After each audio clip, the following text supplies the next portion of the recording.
regardez vos factures d'électricité. Si votre facture d'électricité est aujourd'hui maintenue à des niveaux qui sont acceptables, c'est grâce à ce bouclier sur le prix de l'électricité que nous avons mis en place, pas plus de 4% d'augmentation.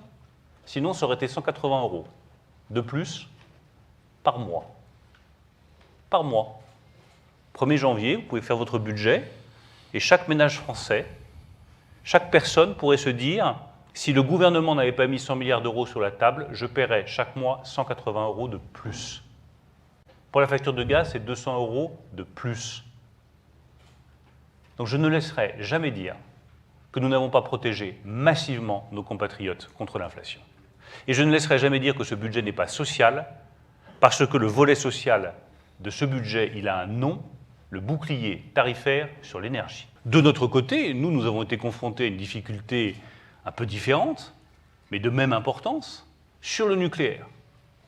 Ça fait plusieurs décennies qu'en gros, le message subliminal, c'est le nucléaire, c'est fini. On va s'en débarrasser à plus ou moins longue échéance, mais on va s'en débarrasser. C'était ça le message subliminal des politiques énergétiques.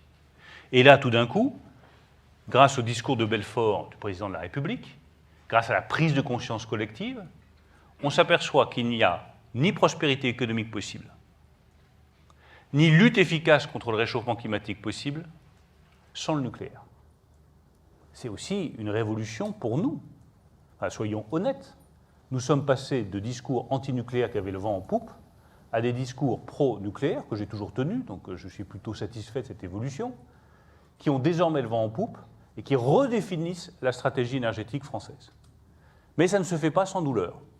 Parce que comme on a abandonné plus ou moins le nucléaire, au moins dans les discours, mais aussi dans les faits, dans les recrutements, dans les formations, dans les qualifications pendant des années, le prix qu'on paye, c'est qu'effectivement, vous avez un certain nombre de réacteurs qui sont à l'arrêt, qui sont en maintenance, qui connaissent des difficultés. Donc il faut retrouver les meilleurs standards énergétiques. C'est la deuxième question qui explique aussi les difficultés que nous pouvons avoir en ce moment. Et vous voyez bien que l'une des questions derrière, qui va amener des discussions approfondies avec l'Allemagne, c'est que nous, notre modèle d'indépendance énergétique repose sur la relance du nucléaire. Là où les Allemands n'ont pas encore apporté toutes leurs réponses à la question de leur indépendance énergétique, puisqu'ils ne veulent pas du nucléaire. Là aussi, ce n'est pas un sujet trivial entre les deux nations les plus proches en Europe.